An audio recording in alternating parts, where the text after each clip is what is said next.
ദൈവനാമത്തിന് മഹത്വം ഉണ്ടായിരിക്കട്ടെ. എൻ്റെ പേര് ജസി അജി, എൻ്റെ ഹസ്ബൻഡിൻ്റെ പേര് അജി കെ ജോൺ. ഞങ്ങൾ വരുന്നത് പത്തനംതിട്ട ജില്ലയിലെ കോന്നിയിൽ നിന്നുമാണ്. 2022 ഇവിടെ ഉടമ്പടി എടുക്കുവാൻ ഞങ്ങൾ ആദ്യമായി വരുമ്പോൾ, ഞങ്ങൾ UAE വർക്ക് ചെയ്തുകൊണ്ടിരിക്കുമ്പോഴാണ് ഞങ്ങളിവിടെ ഉടമ്പടി എടുക്കുവാൻ വരുന്നത്. ഞങ്ങൾ 2022 ഉടമ്പടി എടുക്കാൻ ഇവിടെ വരുമ്പോൾ ഞങ്ങൾക്ക് കുഞ്ഞുങ്ങളില്ല. ഞങ്ങളുടെ ആവശ്യമെന്ന് പറയുന്നത് 15 വർഷമായി അന്ന് ഞങ്ങൾക്ക് കുഞ്ഞുങ്ങളില്ലാതിരുന്ന ഞങ്ങൾ ഉടമ്പടി എടുത്ത പ്രധാന ഉദ്ദേശം എന്ന് പറയുന്നത് ഞങ്ങൾക്ക് മക്കളെ വേണം. ഞങ്ങൾ ഒരു കുഞ്ഞിന് വേണ്ടി മാത്രമാണ് പ്രാർത്ഥിച്ചത്. എന്നാൽ ഞങ്ങൾക്ക് 3 കുഞ്ഞുങ്ങളെ തന്ന് അമ്മ മാതാവ് ഞങ്ങളെ അനുഗ്രഹിച്ചു. കുടുംബജീവിതത്തിൽ മക്കളുടെ പ്രാധാന്യം എല്ലാവർക്കും അറിയാം. ഏറ്റവും വലിയ ദുഃഖമാണ് കുഞ്ഞുങ്ങളില്ലാത്ത ദുഃഖം എന്ന് പറയുന്നത്. ആ ദുഃഖത്തിലൂടെ 15 വർഷക്കാലം കഴിഞ്ഞു പോയ ഞങ്ങൾക്ക് അമ്മ മാതാവിനോടുള്ള പ്രാർത്ഥനയിലും ഇവിടെ വന്ന് ഉടമ്പടി എടുത്തതിന് ശേഷം ഞങ്ങൾക്ക് 3 കുഞ്ഞുങ്ങളെ ലഭിക്കുകയുണ്ടായി. 2 ആൺകുട്ടികളും 1 പെൺകുഞ്ഞും. അതുപോലെ ഞങ്ങൾ ഇവിടെ നമുക്ക് ലഭിക്കുന്ന വെഞ്ചരി ഓരോ പ്രാവശ്യവും ഞാൻ 3 മാസം ഈ കുഞ്ഞുങ്ങളെ വയറ്റിലായിരുന്നപ്പോൾ UAE അവിടുത്തെ ഡോക്ടേഴ്സ് പറഞ്ഞു, നിങ്ങൾ നാട്ടിൽ പോവുകയാണ് നല്ലത്. 3 കുഞ്ഞുങ്ങളെ കൊണ്ട് നിങ്ങൾക്ക് ഇവിടെ ട്രീറ്റ്മെൻറ്റ് ചെയ്യുന്നതിന് വളരെയധികം തുകയാകും. നിങ്ങളുടെ ശാരീരിക സുഖത്തിനും നല്ലത്. നിങ്ങൾക്ക് ആരുടെയെങ്കിലും കെയറിങ് വേണം, നിങ്ങൾ നാട്ടിൽ പോകുന്നത്. അങ്ങനെ 3 മാസം കഴിഞ്ഞപ്പോൾ ഞാൻ വന്ന് ഞങ്ങൾ ഗൈനക്കോളജിസ്റ്റിനെ കാണുമ്പം ഡോക്ടർ പറയുന്നു, 3ാമത്തെ കുഞ്ഞിന് എൻ്റെ പ്ലാസൻ്റെ താഴോട്ടാണ്. ഈ കുഞ്ഞിനെ ഇവിടെ നമുക്ക് ഇരട്ട കുഞ്ഞുങ്ങളും 3 കുഞ്ഞുങ്ങളും ഒക്കെ ട്രിപ്ലെറ്റ്സും ഒക്കെ ഉണ്ടാകുന്നവർക്ക് അറിയുവാൻ സാധിക്കും. ഇവിടുത്തെ ഡോക്ടർമാർ ചെയ്യുന്നത് സ്റ്റിച്ചിട് അങ്ങനെയുള്ള കുഞ്ഞുങ്ങളെ സംരക്ഷിക്കുന്നതിന് വേണ്ടി. എന്നാൽ എൻ്റെ 3ാമത്തെ അടിയിൽ കിടക്കുന്ന കുഞ്ഞിൻ്റെ പ്ലാസൻ്റെ താഴെ ആയതിനാൽ ഡോക്ടർ പറഞ്ഞു, നിങ്ങൾ സ്റ്റിച്ച് ഇട്ടില്ലെങ്കിലും ഈ 3ാമത്തെ കുഞ്ഞ് നിങ്ങൾക്ക് കിട്ടാൻ സാധ്യതയില്ല, ബ്ലീഡിങ് ആയി പോകുമെന്ന്. എന്നാൽ 8 മാസം ഒരു ട്രിപ്പിൾഎക്സ് ബേബിയുടെ മദർ എന്ന് പറയുന്നവരൊക്കെ മാക്സിമം 32 വീക്സ് അല്ലെങ്കിൽ 34 വീക്സ് മാത്രമേ അവർക്ക് ആ കുഞ്ഞിനെ വഹിക്കാൻ സാധിക്കുകയുള്ളൂ. ഈ 32 വീക്സ് കംപ്ലീറ്റ് ആകുന്നത് വരെ ഒരു തുള്ളി രക്തം, ഒരു ബ്ലീഡിങ് പോലും വരാതെ മാതാവ് ഞങ്ങളുടെ കുഞ്ഞുങ്ങളെ കാത്തു സൂക്ഷിച്ചു. ആ പ്രാർത്ഥന ഞങ്ങളോട് കൂടെ ഞങ്ങൾ എല്ലാ ദിവസവും, ഞാൻ ഹസ്ബൻഡ് അവിടെ ആയിരുന്നപ്പോഴും ഞാൻ എല്ലാ ദിവസവും തിരി കത്തിച്ച് രാവിലെയും വൈകിട്ടും ഇവിടെ പറഞ്ഞിരുന്ന രീതിയിൽ ഞാൻ പ്രാർത്ഥിച്ചുകൊണ്ടേയിരുന്നു. അതേപോലെ ഏത് പ്രാവശ്യം സ്കാനിങ്ങിന് പോകുമ്പോഴും ഈ തൈലം എൻ്റെ വയറ്റിൽ പുരട്ടിയിട്ട് മാത്രമേ ഞാൻ സ്കാനിങ്ങിന് പോകാറുള്ളായിരുന്നു. അതിൽ ഞങ്ങൾക്ക് പറയാനുള്ളത്, ഞങ്ങളുടെ കുഞ്ഞുങ്ങളെ കാണുമ്പോൾ തന്നെ അറിയാം, നല്ല 3 കുഞ്ഞുങ്ങളെ തന്ന് മാതാവ് ഞങ്ങളെ അനുഗ്രഹിച്ചു. ഇതിന് നന്ദി എത്രമാത്രം പറഞ്ഞാലും, എങ്ങനെ പറഞ്ഞാലും, എത്ര സ്തുതിച്ചാലും മതി വരികയില്ല. ഞങ്ങളുടെ സാക്ഷ്യം നിങ്ങൾക്ക് ഓരോരുത്തർക്കും പ്രചോദനമായിരിക്കണം.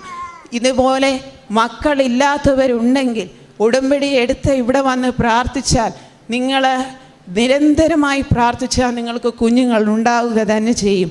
അതുപോലെ എൻ്റെ ഹസ്ബൻഡ് വളരെയധികം ശാരീരിക ബുദ്ധിമുട്ട്, നാക്കിൽ കുരുവരുന്ന, അതായത് എപ്പോഴും കുരുവരുന്ന ഒരു അസുഖം ഉണ്ടായിരുന്നു.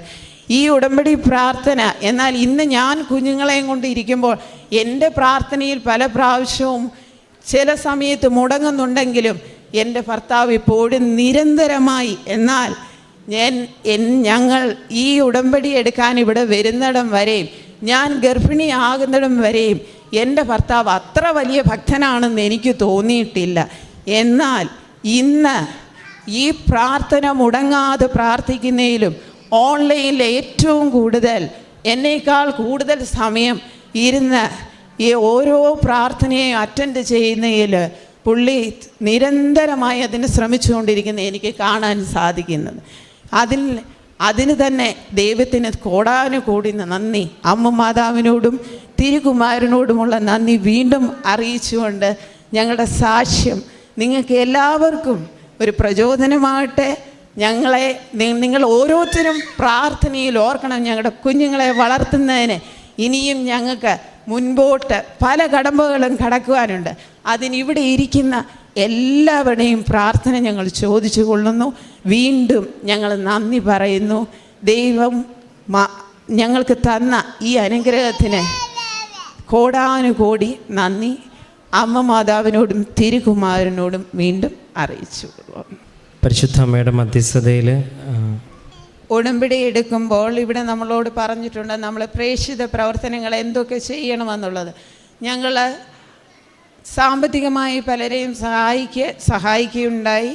അതുപോലെ തന്നെ നമ്മളുടെ കയ്യിൽ കിട്ടിയ പത്രം ഞങ്ങളുടെ ജോലി സ്ഥലത്തും മറ്റുള്ളവർക്കും വിതരണം ചെയ്യുകയും ചെയ്തു.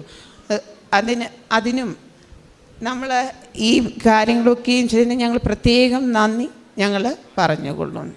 പ്രാർത്ഥന ജീവിതത്തിൽ ഞാൻ പറഞ്ഞല്ലോ, ഇപ്പോൾ ഈ 3 കുഞ്ഞുങ്ങളെ ഇവർക്ക് ഈ ഫെബ്രുവരി 21 ആകുമ്പോൾ 1 വയസ്സാവുകയാണ്. ഇവർക്ക് ഇനിയും എനിക്ക് ഒരു കാര്യം കൂടെ പറയാനുണ്ട്. ഫെബ്രുവരി 8-ാം തീയതി ആയിരുന്നു ഇവരുടെ മാമോദിസയുടെ ദിവസം. ഞങ്ങൾ കുഞ്ഞുങ്ങളെ കുളിപ്പിക്കാൻ വേണ്ടി ഓരോരുത്തരെ കുളിപ്പിക്കണം. അതും ഒരു ചടങ്ങാണല്ലോ. നമ്മൾ ഒരു കുഞ്ഞിനെ കുളിപ്പിക്കുന്ന പോലല്ലോ. കുളിപ്പിച്ച് പള്ളിയിൽ കൊണ്ടുപോകാനുള്ള ഡ്രസ്സുകൾ ധരിപ്പിക്കുന്നതിന് മുമ്പ് നമ്മൾ ഇഞ്ചി ഉപയോഗിച്ചാണല്ലോ കുഞ്ഞുങ്ങളെ കുളിപ്പിക്കുന്നത്. എല്ലാവർക്കും കുഞ്ഞുങ്ങളെ കുളിപ്പിച്ചിട്ടുള്ളവർക്ക് അതിന് തൊട്ടു മുമ്പ് തിളച്ച വെള്ളത്തിലിടുന്ന ഒരു പരിപാടി എനിക്കുണ്ട്. മഗ്ഗിനകത്ത് ഇത് തിളച്ച വെള്ളത്തിൽ ഇട്ട് വെച്ചിരിക്കുകയാണ്. ഫുള്ളില്ല മഗ്ഗിനകത്ത് വെള്ളം, എന്നാൽ അത് മുങ്ങിക്കിടക്കത്തക്ക രീതി. എൻ്റെ കുഞ്ഞിൻ്റെ ഇവൻ്റെ പേര് ഇവാൻ എന്നാണ്. ഇവൻ എന്ത് ചെയ്തു? എൻ്റെ സിസ്റ്ററാണ് കുഞ്ഞിനെ കുളിപ്പിക്കുന്നത്. ഇവൻ എന്ത് ചെയ്തെന്ന് ചോദിച്ചാൽ ആ മഗ്ഗ് എടുത്ത് ദേഹത്തോട്ടങ്ങ് വെച്ചു. അപ്പോൾ കുഞ്ഞ് ഒന്ന് കരഞ്ഞു. പെട്ടെന്ന് അവൾക്ക് മനസ്സിലായി. അവൾ പെട്ടെന്ന് അപ്പോഴാണ് ചിന്തിക്കുന്നത് ഇത് ചൂട്. എന്നാൽ ആ നിമിഷത്തിൽ മാതാവിൻ്റെ കരുതൽ ഞങ്ങളോട് കൂടെ ഇല്ലെങ്കിൽ അന്ന് നടക്കാനിരുന്ന ഞങ്ങളുടെ മാമോദീസ ചടങ്ങ് നടക്കുകയില്ല. കാരണം കുഞ്ഞ് അതൊന്ന് സാധാരണ രീതിയിൽ കുഞ്ഞ് മഗ് എടുത്താൽ മഗ് കമത്തുകയാണ് ചെയ്യുന്നത്. ഈ മഗ് കുഞ്ഞ് അന്ന് കമത്തിയില്ല.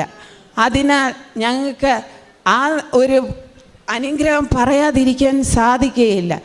ആ ദിവസം അവനെ ആരോ സംരക്ഷിച്ചതുപോലെ ആലങ്കോലമായി പോകേണ്ട മാമോദീസായ ഞങ്ങൾക്ക് നല്ല ഭംഗിയായി നടത്തുവാൻ മാതാവിൻ്റെ കൃപ ഞങ്ങളോട് കൂടെ ഉണ്ടായിരുന്നു. ഇതിന് തിരുകുമാരനോടും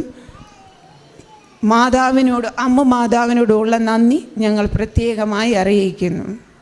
പരിശുദ്ധ അമ്മയുടെ മധ്യസ്ഥതയിൽ ലഭിച്ച കുഞ്ഞുങ്ങളുടെ സാക്ഷ്യമാണ് ഇപ്പം നമ്മൾ കേട്ടത്. 15 വർഷത്തിന് ശേഷം ലഭിച്ച ഒരു കുഞ്ഞുങ്ങളുടെ സാക്ഷ്യമാണ്. അപ്പം ഈ ഒരു സാക്ഷ്യം, ഇതിലേറ്റവും വലിയ സാക്ഷ്യം എന്ന് പറയുന്ന 3 കുഞ്ഞുങ്ങൾ തന്നെയാണ്.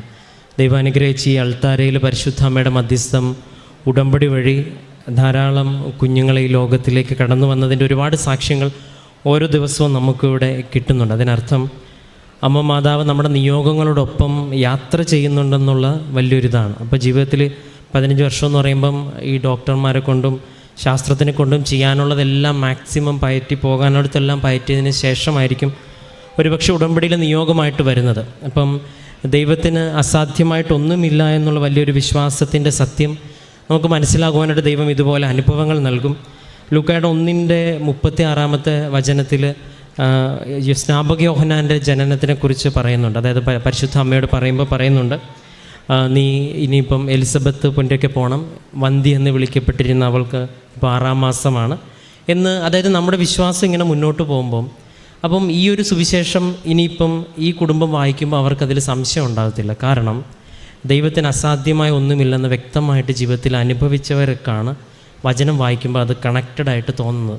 അതുകൊണ്ടാണ് ഇവിടെ ഏറ്റവും കൂടുതൽ ആവർത്തിക്കപ്പെട്ട് പറഞ്ഞിട്ടുള്ളൊരു വചനം എന്ന് പറയുന്നത് അത് തന്നെയാണ്, ദൈവത്തിന് അസാധ്യം. അപ്പം അങ്ങനെ ഓരോ ജീവിതത്തിൻ്റെ നിയോഗങ്ങളെ ദൈവത്തിന് സമർപ്പിച്ച് എല്ലാം അടയുമ്പോഴും ദൈവം നമുക്ക് കൃപ നൽകുന്നുള്ള വിശ്വാസത്തിൽ പ്രാർത്ഥിക്കുമ്പോൾ വിശ്വസിക്കുന്നവർ നിങ്ങൾ മഹത്വം ദർശിക്കുമെന്ന വചനത്തിനെ പോലെ ഇപ്പം കർത്താവ് ലൂക്കയുടെ സുവിശേഷത്തിൽ പറയുന്നുണ്ടല്ലോ, നമ്മൾ ചോദിക്കുമ്പോൾ കൊടുക്കുമ്പോൾ നമ്മൾ അതായത് മറ്റുള്ളവർക്ക് വേണ്ടി മാറ്റിവെക്കുമ്പോൾ നിറച്ച് അളർന്ന് നിങ്ങളുടെ മടിയിലേക്ക് ഇട്ട് തരുമെന്നുള്ളൊരു വചനമുണ്ട്. അമർത്തി കുലുക്കി നിറച്ചളർന്ന് അതുപോലെ ദൈവം ദാനമായി നൽകിയ മക്കളെ ഇനിയും ദൈവകൃപയിൽ അനേകർക്ക് സാക്ഷ്യങ്ങളായി വളർത്തുവാൻ ഈ മാതാപിതാക്കൾ കഴിയട്ടെ എന്നും ദൈവം പരിശുദ്ധ അമ്മ വഴി നൽകിയ കുഞ്ഞുങ്ങളെ പ്രതി നമുക്ക് കരങ്ങളടിച്ച് ദൈവനാമത്തിന് മഹത്വം ഉണ്ടാകട്ടെ എന്ന് പ്രാർത്ഥിക്കുകയും ചെയ്യാം.